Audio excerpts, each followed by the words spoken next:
guys, and welcome back to Reading Club. So today I'm going to read you Harry Potter and the Chamber of Secrets, Chapter 13. Chapter 13, The Very Secret Diary. Hermione remained in the hospital wing for several weeks. There was a flurry of rumor about her disappearance when the rest of the school arrived back from their Christmas holidays, because, of course, everyone thought that she had been attacked. So many students filed past the hospital wing, trying to catch a glimpse of her, that Madame Pomfrey took out her curtains again and placed them around Hermione's bed to spare her the shame of being seen with a furry face. Harry and Ron went to visit her every evening. When the new term started, they brought her each day's homework.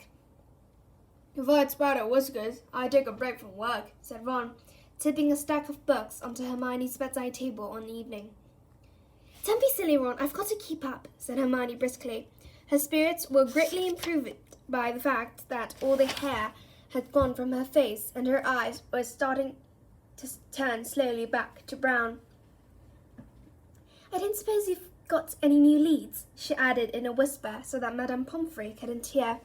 "Nothing," said Harry gloomily.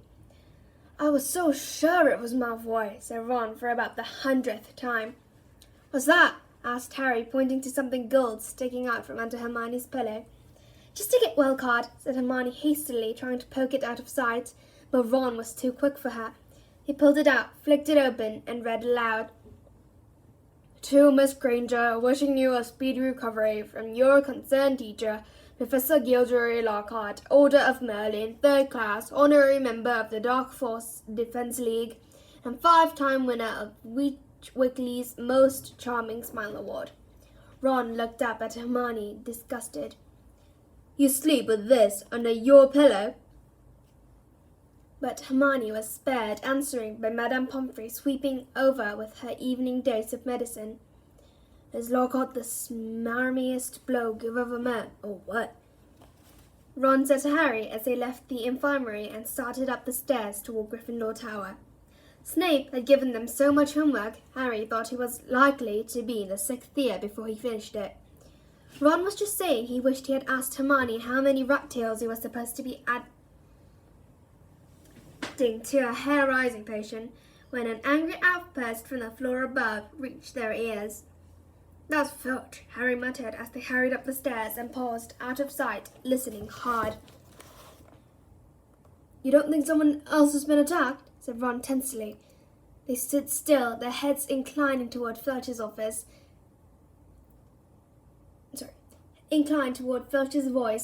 which sounded quite hysterical. "Even more work for me, mopping all night like I haven't got enough to do. No, this is the final straw. I'm going to Dumbledore." His footsteps receded along the out-of-sight corridor, and they heard a distant door slam. They poked their heads around the corner. Filch had clearly been manning his usual lookout post. They were once again on the spot where Mrs. Norris had been attacked. They saw at a glance what Filch had been shouting about. A great flood of water stretched over half the corridor, and it looked as though it was still seeping from under the door of Moaning Myrtle's bathroom. Now that Filch had stopped shouting, they could hear Myrtle's wails echoing off the bathroom walls. "Now what's up with her?" said Ron. "Let's go and see," said Harry, and holding their robes over their ankles, they stepped through the great wash of water to the door bearing its out-of-order sign, ignored it as always, and entered. Moaning Myrtle was crying, if possible, louder and harder than ever before. She seemed to be hiding down her usual toilet. It was dark in the bathroom because the candles had been extinguished in the great rush of water that had left both walls and floor soaking wet. "What's up, Myrtle?" said Harry. "Who's that?" glowed Myrtle miserably. "Come to throw something else at me." Harry waded across to her stall and said, "Why would I throw something at you?"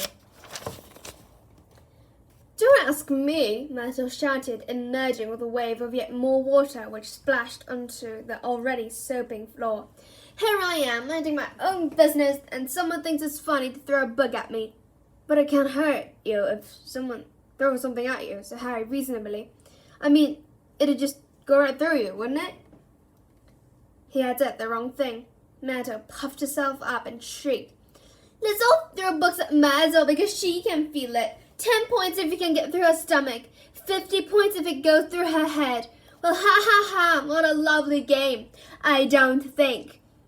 Who threw it at you anyway? Asked Harry.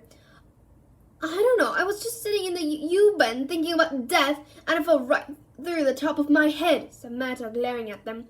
It's over there. It got washed out. Harry and Ron looked under the sink where Myrtle was pointing. A small, thin book lay there. It had a shabby black cover and was as wet as everything else in the bathroom. Harry stepped forward to pick it up, but Ron suddenly flung out an arm to hold him back. What? Said Harry. Are you crazy? Said Ron. It could be dangerous. Dangerous? Said Harry, laughing. Come off it. How could it be dangerous? You'd be surprised, said Ron, who was looking apprehensively at the book. Some of the books that the ministry's confiscated, Dad's told me. There was one that burned your eyes out. And everyone who read Sonnets of a Sorcerer spoke in limericks for the rest of their lives, and some old witch in Bath had a book that you could never stop reading. You just had to wander around with your nose in it trying to do everything one-handed, and... All right, I've got the point, said Harry. The little book lay on the floor, nondescript and soggy. Well, we won't find out unless we look at it, he said, and he ducked around Ron and picked it up off the floor. Harry saw at once that it was a diary, and the faded ear on the cover told him it was 50 years old. He opened it eagerly. On the first page, he could just make out the name, T.M. Riddle, in the smudged ink. Hang on, said Ron, who had approached cautiously and was looking over Harry's shoulder. I know of that name. T.M. Riddle got an award for special services to the school 50 years ago. How on earth do you know that? Said Harry in amazement. Because Filch made me polish his shield about 50 times in detention, said Ron resentfully. That was the one I burped slugs all over. If you'd wiped slime off a name for an hour, you'd remember it too.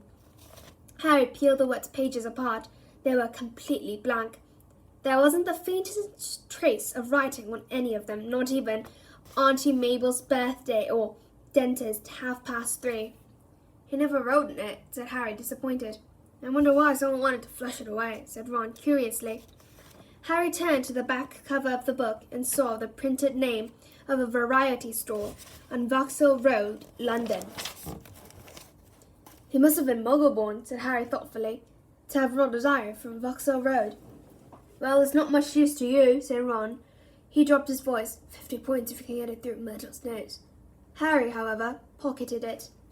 Hermione left the hospital wing, de-whiskered, tailless, and fur-free at the beginning of February.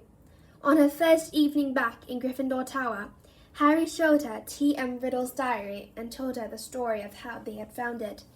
Oh, it might have hidden powers, said Hermione enthusiastically, taking the diary and looking at it closely. If it has, it's hiding them very well, said Ron. Maybe it's shy. I don't know why you don't chuck it, Harry. I wish I knew why someone did try to chuck it, said Harry. I wouldn't mind knowing how Riddle got an award for special services to Hogwarts either. Could have been anything, said Ron. Maybe he's got 30 owls or saved a teacher from the giant squid. Maybe he murdered Myrtle. That would have done everyone a favor. But Harry could tell from the arrested look on Hermione's face that she was thinking what he was thinking. What? Said Ron, looking from one to the other. Well, the Chamber of Secrets was opened 50 years ago, wasn't it? He said. That's what Malfoy said. Yeah, said Ron slowly. And this diary is 50 years old, said Hermione, tapping it excitedly. So... Oh, Ron, wake up, snapped Hermione. We know the person who opened the chamber last time was expelled 50 years ago. We know T.M. Riddle got an award for special services to the school 50 years ago. Well, what if Riddle got a special award for catching the hair of Slytherin? His diary will probably tell us everything, where the chamber is and how to open it and what sort of creature lives in it. The person who's behind the attacks this time wouldn't want that lying around, would they? That's a brilliant theory, Hermione, with just one tiny little flaw. There's nothing written in his diary. But Hermione was pulling her wand out of her bag. It might be invisible ink, she whispered. She tapped the diary 3 times and said, Apricium. Nothing happened. Undaunted, Hermione shoved her hand back bag and pulled out what happened to be a bright red eraser. "It's a revealer. I got it in Diagon Alley," she said. She rubbed hard on January 1st. Nothing happened. "I'm telling you, there's nothing to find in there," said Ron. "Riddle just got a diary for Christmas and couldn't be bothered filling it in." Harry couldn't explain, even to himself, why he didn't just throw Riddle's diary away. The fact was that even though he knew the diary was blank, he kept absent-mindedly picking it up and turning the pages as though it was a story he wanted to finish. And while Harry was sure he had never heard the name Tea and Riddle before, it still seemed to mean something to him, almost as though Riddle was a friend he had when he was very small and had half forgotten. But this was absurd. He had never had friends before at Hogwarts. Dudley had made sure of that. Nevertheless, Harry was determined to find out more about Riddle. So next day at break, he headed for the trophy room to examine Riddle's special award, accompanied by an interested Hermione and a thoroughly unconvinced Ron, who told them he had seen enough of the trophy room to last him a lifetime. Riddle's burnished gold shield was tucked away in a corner cabinet. It didn't carry details of why it had been given to him. "Good thing too, or it'd be even bigger and I'd still be polishing it," said Ron. However, they did find Riddle's name on an old medal for magical merit and on a list of old head boys. "He sounds like Percy," said Ron, wrinkling his nose in disgust. "Prefect, head boy, probably top of every class." "You say that like it's a bad thing," said Hermione in a slightly hurt voice. The sun had now begun to shine weakly on Hogwarts again. Inside the castle, the mood had grown more hopeful. There had been no more attacks since those on Justin and nearly headless Nick, and Madame Pomfrey was pleased to report that the mandrakes were becoming moody and secretive, meaning that they were fast leaving childhood. "The moment the ascent clears up, they'll be ready for reprouting again," Harry heard her telling Filch kindly one afternoon, "and after that it won't be long until we're cutting them up and stewing them. You'll have Mrs. Norris back in no time." Perhaps the Heir of Slytherin had lost his or her nerve, thought Harry. It must be getting riskier and riskier to open the Chamber of Secrets with the school so alert and suspicious. Perhaps the monster, whatever it was even now settling itself down to hibernate for another 50 years. Ernie Macmillan of Hufflepuff didn't take this cheerful view. He was still convinced that Harry was the guilty one, that he had given himself away at the dueling club. Peeves wasn't helping matters. He kept popping up in the crowded corridors, singing, "Oh, Potter, you rotter!" now with a dance routine to match. Gilderoy Lockhart seemed to think he himself had made the attack stop. Harry overheard him telling Professor McGonagall so, while the Gryffindors were lining up for transfiguration.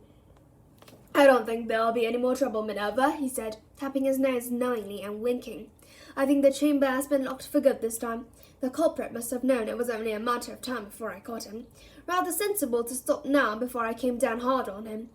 You know, what the school needs now is a moral booster. Wash away the memories of last term. I won't say any more just now, but I think I know just the thing." He tapped his nose again and strode off. Lockhart's idea of a moral booster became clear at breakfast time on February 14th. Harry hadn't had much sleep because of a late run in Quidditch practice the night before, and he hurried down to the Great Hall slightly late. He thought for a moment that he'd walked through the wrong doors. The walls were all covered with large, lurid pink flowers. Worse still, heart-shaped confetti was falling from the pale blue ceiling. Harry went over to the Gryffindor table, where Ron was sitting looking sickened, and Hermione seemed to have been overcome with giggles. "What's going on?" Harry asked them, sitting down and wiping confetti off his beacon. Ron pointed to the teacher's table, apparently too disgusted to speak. Lockhart, wearing lurid pink robes to match the decorations, was waving for silence. The teachers on either side of him was looking stony-faced. From where he sat, Harry could see a muscle going in Professor McGonagall's cheek. Snape looked as though someone had just fed him a large beaker of Skelly-Grow. "Happy Valentine's Day," Lockhart chatted, "and may I thank the 46 people who have so far sent me cards. Yes, I have taken the liberty of arranging this little surprise for you all. And it doesn't end here. Lockhart clapped his hands, and through the doors to the entrance hall marched a dozen surly-looking dwarfs. Not just any dwarfs, however. Lockhart had them all wearing golden wings and carrying harps. My friendly card-carrying cupids, beamed Lockhart. They will be roving around the school today, delivering your valentines. And the fun doesn't stop here. I'm sure my colleagues will want to enter into the spirit of the occasion. Why not ask Professor Snape to show you how to whip up a love potion? And while you're at it, Professor Flitwick knows more about entrancing enchantments than any wizard I've ever met, the sly old dog. Professor Flitwick buried his face in his hands. Snape was looking as though the first person to ask him for a love potion would be force-fed poison. Please, Hermione, tell me you weren't one of the 46, said Ron as they left the Great Hall for their first lesson. Hermione suddenly became very interested in searching her back for her schedule and didn't answer. All day long, the dwarfs kept barging into their classes to deliver valentines, to the annoyance of the teachers, and late that afternoon, as the Gryffindors were walking upstairs for charms, one of the dwarfs caught up with Harry. "Oh, you, Harry Potter!" shouted a particularly grim-looking dwarf, elbowing people out of the way to get to Harry. Hot all over at the thought of being given a valentine in front of a line of first-years, which happened to include Ginny Weasley, Harry tried to escape. The dwarf, however, cut his way through the crowd by kicking people's shins and reached him before he'd gone 2 paces. "I've got a musical message to deliver to Harry Potter in person," he said, twanging his harp in a threatening sort of way. "Not here," Harry hissed, trying to escape. "Stay still," grunted the dwarf, grabbing hold of Harry's bag and pulling him back. "Let me go," Harry snarled, tugging. With a loud ripping noise, the bag split in 2. His books, wand, parchment, and quill spilled onto the floor, and his ink bottle smashed over everything. Harry scrambled around, trying to pick it all up before the dwarf started singing, causing something of a hold-up in the corridor. "What's going on here?" came the cold, drawling voice of Draco Malfoy. Harry started stuffing everything feverishly into his ripped bag, desperate to get away before Malfoy could hear his musical valentine. "What's all this commotion?" said another familiar voice as Percy Weasley arrived. Losing his head, Harry tried to make a run for it, but the dwarf seized him around the knees and brought him crashing to the floor. "Right," he said, sitting on Harry's ankles. "Here is your singing valentine. His eyes are as green as a fresh pickled toad. His hair is as dark as a blackboard. I wish he was mine. He's really divine, the hero who conquered the Dark Lord." Harry would have given all the gold in Gringotts to evaporate on the spot, trying valiantly to laugh along with everyone else. He got up, his feet numb from the weight of the dwarf, as Percy Weasley did his best to disperse the crowd, some of whom were crying with mirth. Off you go. The bell rang 5 minutes ago. Off to class now," he said, shooing some of the younger students away. "And you, Malfoy." Harry, glancing over, saw Malfoy stoop and catch up something. Leering, he showed it to Crabbe and Goyle, and Harry realized that he'd got Riddle's diary. "Give that back," said Harry quietly. "Wonder what Potter's written in this," said Malfoy, who obviously hadn't noticed the ear on the cover and thought he had Harry's own diary. A hush fell over the onlookers. Ginny was staring from the diary to Harry, looking terrified. "Hand it over, Malfoy," said Percy sternly. "When I've had a look," said Malfoy, waving the diary tauntingly at Harry. Percy said, "I was a school prefect," but Harry had lost his temper. He pulled out his wand and shouted, "Expelliarmus!" And just as Snape had disarmed Lockhart, Sir Malfoy found the diary shooting out of his hand into the air. Ron, grinning boldly, caught it. "Harry," said Percy loudly, "no magic in the corridors. I'll have to report this, you know." But Harry didn't care. He was 1-up on Malfoy, and that was worth 5 points from Gryffindor any day. Malfoy was looking furious, and as Ginny passed him to enter her classroom, he yelled spitefully after her. "I don't think Potter liked your valentine much." Ginny covered her face with her hands and ran into class. Snarling, Ron put out his wand too, but Harry pulled him away. Ron didn't need to spend the whole of charms belching slugs. It wasn't until they had reached Professor Flitwick's class that Harry noticed something rather odd about Riddle's diary. All his other books were drenched in scarlet ink. The diary, however, was as clean as it had been before the ink bottle had smashed all over it. He tried to point this out to Ron, but Ron was having trouble with his wand again. Large purple bubbles were blossoming out the end, and he wasn't much interested in anything else. Harry went to bed before anyone else in his dormitory that night. This was partly because he didn't think he could stand Fred and George singing "His eyes were as green as a fresh pickled toad" one more time, and partly because he wanted to examine Riddle's diary again, and knew that Ron thought he was wasting his time. Harry sat on his four-poster and flicked through the blank pages, not one of which had a trace of scarlet ink on it. Then he pulled a new bottle out of his bedside cabinet, dipped his quill into it, and dropped a blot onto the first page of the diary. The ink shone brightly on the paper for a second, and then, as though it was being sucked into the page, vanished. Excited, Harry loaded up his quill a second time and wrote, "My name is Harry Potter." The words shone momentarily on the page, and they too sank without trace. Then, at last, something happened. Oozing back out of the page, in its very own ink, came words Harry had never written.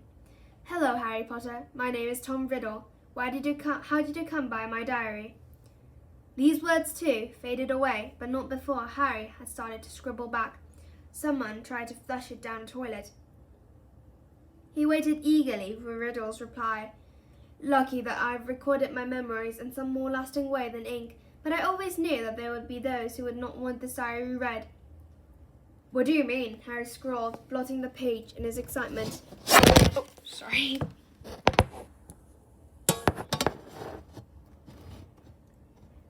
"I mean that this diary holds memory of terrible things. Things that were covered up, things that happened at Hogwarts School of Witchcraft and Wizardry." "That's where I am now," Harry woke quickly. "I am at Hogwarts, and horrible stuff's been happening. Do you know anything about the Chamber of Secrets?" His heart was hammering. Riddle's reply came quickly, his writing becoming untidier, as though he was hurrying to tell all that he knew. "Of course I know the Chamber of Secrets. In my day, they told us it was a legend, that it did not exist, but this was a lie. In my 5th year, the chamber was opened and the monster attacked several students, finally killing one.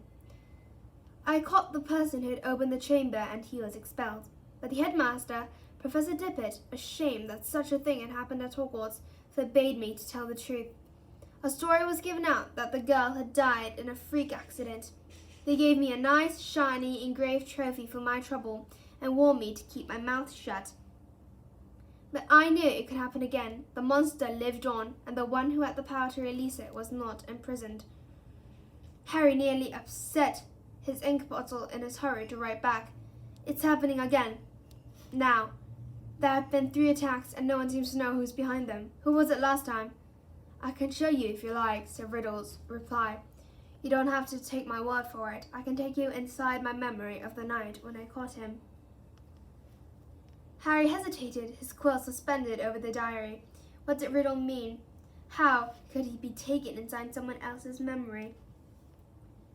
He glanced nervously at the door to the dormitory, which was growing dark. When he looked back at the diary, he saw fresh words forming. "Let me show you." Harry paused for a fraction of a second and then wrote 2 letters. "OK." The pages of the diary began to blow as though caught in a high wind, stopping halfway through the month of June. Mouth hanging open, Harry saw that the little square for June 13th seemed to have turned into a minuscule television screen. His hands trembled slightly. He raised the book to press his eye against the little window, and before he knew what was happening, he was tilting forward. The window was widening. He felt his body leave his bed, and he was pitched head first through the opening in the page into a whirl of colour and shadow.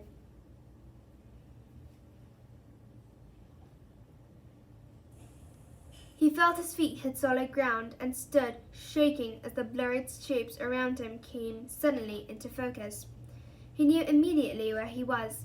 This circular room with the sleeping portraits was Dumbledore's office, but it wasn't Dumbledore who was sitting behind the desk. A wizened, frail-looking wizard, bald except for a few crisps of white hair, was reading a letter by candlelight. Harry had never seen this man before. "I'm sorry," he said shakily. "I didn't mean to butt in." But the wizard didn't look up.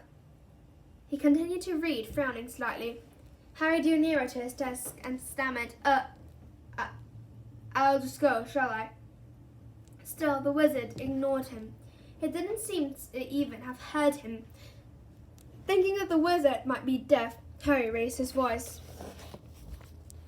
"Sorry I disturbed you. I'll go now," he half shouted. The wizard folded up the letter with a sigh, stood up, walked past Harry without glancing at him, and went to draw the curtains up at his window. The sky outside the window was ruby red. It seemed to be sunset. The wizard went back to the desk, sat down, and twiddled his thumbs, watching the door. Harry looked around the office. No Fawkes the Phoenix, no whirring silver contraptions. This was Hogwarts as Riddle had known it, meaning that this unknown wizard was headmaster, not Dumbledore, and he, Harry, was little more than a phantom, completely invisible to the people of 50 years ago. There was a knock on the office door. "Enter," said the old wizard in a feeble voice. A boy of about 16 entered, taking off his pointed hat. A silver prefect badge was glittering on his chest. He was much taller than Harry, but he too had jet black hair. "Ah, Riddle," said the headmaster. "You wanted to see me, Professor Diffit?" said Riddle. He looked nervous. "Sit down," said Dippet. "I've just been reading the letter you sent me." "Oh," said Riddle. He sat down, gripping his hands together very tightly. "My dear boy," said Dippet kindly, "I cannot possibly let you stay at school over the summer. Surely you want to go home for the holidays." "No," said Riddle at once. "I'd much rather stay at Hogwarts than go back to that.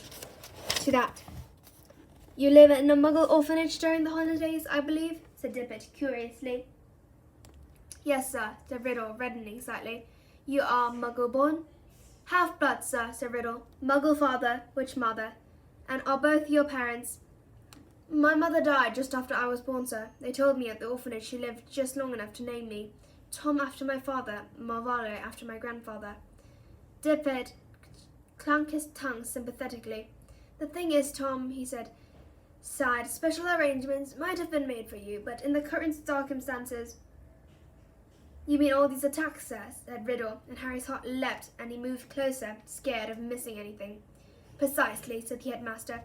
"My dear boy, you must see how foolish it would be of me to allow you to remain at the castle when term ends. Particularly in light of the recent tragedy, the death of that poor little girl. You will be safer by far at your orphanage. As a matter of fact, the Ministry of Magic is even now talking about closing the school. We are no nearer locating the source of all this unpleasantness."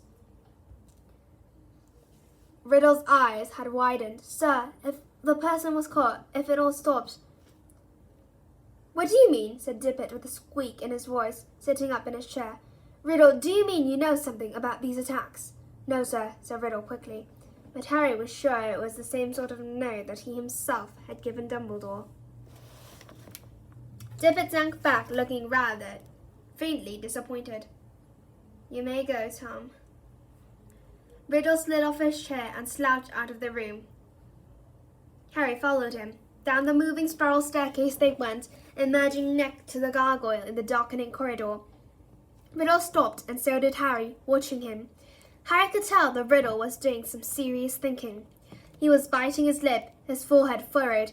Then, as though he had suddenly reached a decision, he hurried off, Harry gliding noiselessly behind him. They didn't see another person until they reached the entrance hall, when a tall wizard with long, sweeping auburn hair and a beard called to Riddle from the marble staircase. "What are you doing wandering around this late, Tom?" Harry gaped at the wizard. He was none other than a 50 years younger Dumbledore. "I had to see the headmaster, sir," said Riddle. "Well, hurry off to bed," said Dumbledore, giving Riddle exactly the kind of penetrating stare that Harry knew so well. "Best not to roam the corridors these days, not since." He sighed heavily, bade Riddle good night, and strode off. Riddle watched him walk out of sight, and then, moving quickly, headed straight down the stone steps to the dungeon with Harry in hot pursuit. But to Harry's disappointment, Riddle led him not into a hidden passageway or a secret tunnel, but to the very dungeon in which Harry had potions with Snape. The torches hadn't been lit, and when Riddle pushed the door almost closed, Harry could only just see him standing stock still by the door, watching the passage outside. It felt to Harry that they were there for at least an hour. All he could see was the figure of Riddle at the door, staring through the crack, waiting like a statue. And just when Harry had stopped feeling expectant and tense and started wishing he could return to the present, he heard something move beyond the door. Someone was creeping along the passage. He heard whoever it was pass the dungeons where he and Riddle were hidden. Riddle, quiet as a shadow, edged through the door and followed, Harry tiptoeing behind him, forgetting that he couldn't be heard.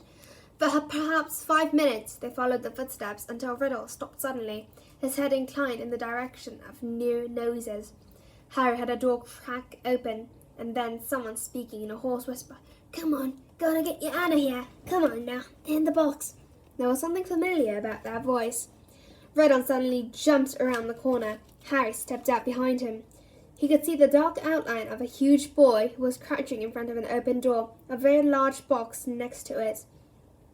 "Evening, Rubeus," said Riddle sharply. The boy slammed the door shut and stood up. "What you doing down here, Tom?" Riddle stepped closer. "It's all over," he said. "I'm going to have to turn you in, Rubeus. They're talking about closing Hogwarts if the attacks don't stop." "What do you—" "I don't think you meant to kill anyone, but monsters don't make good pets. I suppose you just let it out for exercise and—" "It never killed no one," said the large boy, backing against the closed door. From behind him, Harry could hear a funny rustling and clicking. Come on, Rubeus," said Riddle, moving yet closer. "The dead girl's parents will be here tomorrow. The least Hogwarts can do is make sure the thing that killed their daughter is slaughtered." "It wasn't him!" roared the boy, his voice echoing in the dark passage. He never—" "Stand aside," said Riddle, drawing out his wand. It spelled the corridor with a sudden flaming light. The door behind the large boy flew open with such force and knocked him into the wall opposite, and out of it came something that made Harry let out a long, piercing scream unheard by anyone. A vast, low-slung, hairy body and a tangle of back legs, a gleam of many eyes, and a pair of rageous sharp pincers. Riddle raised his wand again, but he was too late. The thing bowled him over as it scuttled away, tearing up the corridor and out of sight. Riddle scrambled to its feet, looking after it. He raised his wand, but the huge boy leapt on it, seized his wand, and threw him back down, yelling, "No!" The scene whirled. Oh my God, sorry. The scene whirled. The darkness behind came complete. Harry felt himself falling, and with a crash, he landed spread-eagled on his four-poster in the Gryffindor dormitory, Riddle's diary lying open on his stomach. Before he had had time to regain his breath, the dormitory door opened and Ron came in. "There you are," he said. Harry sat up. He was sweating and shaking. "What's up?" said Ron, looking at him with concern. "It was Hagrid, Ron. Hagrid opened the Chamber of Secrets 50 years ago." So that's the end of this channel. I hope you enjoyed it, and if you did, please click many likes and subscribe Reading Club. So I'll come back later with a new and improved channel. Thank you for listening, guys. See you later.